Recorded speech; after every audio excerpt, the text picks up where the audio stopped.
আচ্ছা, good evening সবাইকে।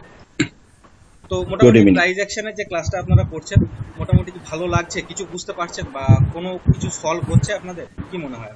জি জি হচ্ছে, জি হচ্ছে। আচ্ছা, মানে মার্কেট কি যেভাবে আপনারা দেখতেন এতদিন, সেই দেখাটাকে কিছু হলেও চেঞ্জ হয়েছে বা মনে হচ্ছে যে ইন ফিউচারে কোনো কাজ হবে এটাতে? জি হবে হবে অবশ্যই কাজ হবে দাদা।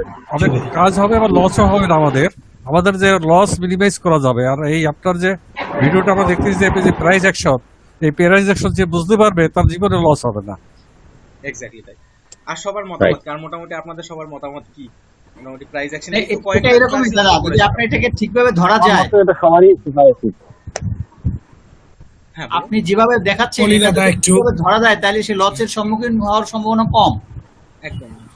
আপনি যেভাবে সংক্ষিপ্ত আকারে আমাদেরকে ভিডিওগুলো দিয়েছেন দাদা, অনেক ইনফরমেটিভ।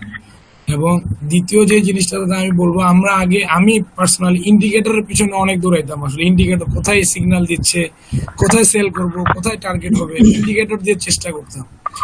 আপনার এই কাজগুলো হ্যাঁ, আমি 1 মিনিট বলি। অ্যাকচুয়ালি ইন্ডিকেটরটা কি হয় বলুন তো? ইন্ডিকেটর এসব রেঞ্জ বাউন্ড মার্কেটে না পুরোপুরি ফেলড হয়ে যায়, কারণ ইন্ডিকেটর ল্যাগিং হয়। প্রাইস আগে মুভ করে চলে যাবে, আপনারা ইন্ডিকেটর তারপরে সেল সিগন্যাল, বাই সিগন্যাল দেবে, সেল সিগন্যাল দেবে, বারবার একটা থেকে বাই সেল সিগন্যাল দেবে। আপনারা কি করছেন? অনেকে এরকমই করেন, আজকে আরএসআই ট্রাই করছেন, কালকে এমএসিডি ট্রাই করছেন, আরো যেসব আরো কি কি ইন্ডিকেটর রয়েছে আমার অতটা আইডিয়াও নেই। সেই সব ইন্ডিকেটর একটা স্ট্র্যাটেজির পিছনে সবাই দৌড়ে বেড়াচ্ছে। কিন্তু স্ট্র্যাটেজি যদি মার্কেটে সত্যি যদি কোনো স্ট্র্যাটেজি থাকতো, তাহলে আমাকে একটা কথা বলুন না, যারা অনেক টাকার মালিক, যারা কোটি কোটি টাকার মালিক, তারা কি আর অন্য কোনো বিজনেস করতো? তারা তো 1 কোটি টাকা দিয়ে একটা স্ট্র্যাটেজি বাই করে নিত, স্ট্র্যাটেজি বাই করার পর বিন্দাস বসে বসে সারা জীবন ইনকাম করে করতে পারতো। সেটা কি কখনো হয়? স্ট্র্যাটেজি বলে কিছুই হয় না,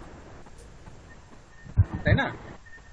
জি রাইট দাদা, আর আমার একটা রিকোয়েস্ট, সেটা হলো যে আপনি তো এখন আমাদের শিক্ষক, তো আমরা তো অনেক কিছু বুঝি না বুঝিও অনেক সময় আপনার প্রশ্নও করতে পারি না অনেক সময়। তা আপনি তো বুঝেন যে ছাত্রদের কোন জায়গায় দুর্বলতা আছে। না না, সেই ক্ষেত্রে আপনি যে এটা পাবেন সেই জিনিসটা যাতে আমাদের ওপেন করে দেন, তাহলে আমাদের জন্য খুব সহজ হবে। অবশ্যই অবশ্যই সেটা করে দেবো। আজকে এই যে লাইভ ক্লাসটা করা হলো, এই ক্লাসটা আপনাদের কেমন লাগছে? এই ক্লাসটা আপনার যেটুকু বোঝানো হয়েছে সেটুকু তো আপনার ঠিকভাবে আশা করি বুঝতে পেরেছেন। জি জি, এটা জি পেরেছি দাদা, বুঝতে পেরেছি। তাহলে কোনো অসুবিধা নেই। তো শিখতে থাকুন, আশা করি খুব ভালোই হবে। কিন্তু সবাই একসাথেই আমরা থাকবো, আর কোনো প্রবলেম আশা করি হবে না। অবশ্যই দাদা। দাদা, আমার ফিগার ফুড নিয়ে একটা কোশ্চেন ছিল। হ্যাঁ বলো।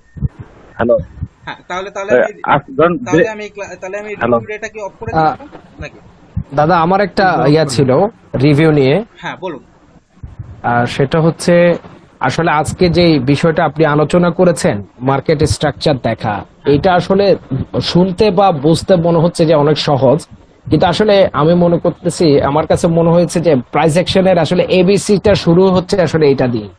এটা যদি আমরা না বুঝি তাহলে আসলে কিছুই বুঝবো না। আপনাকে অনেক ধন্যবাদ আজকের ক্লাসের জন্য। এক্স্যাক্টলি তাই, থ্যাংক ইউ। তো ঠিক আছে, আর কারো কিছু? জি, প্রশ্ন আছে দাদা একটা। হ্যাঁ, তাহলে আমি এটা অফ করে দিই, তারপরে আবার প্রশ্নতে ফিরে আসা যাক। আর 5 মিনিট। জি দাদা, জি শিওর। থ্যাংক ইউ দাদা, এক ফাঁকে একটু মিরাকলটা একটু দেখিয়েন, মিরাকল।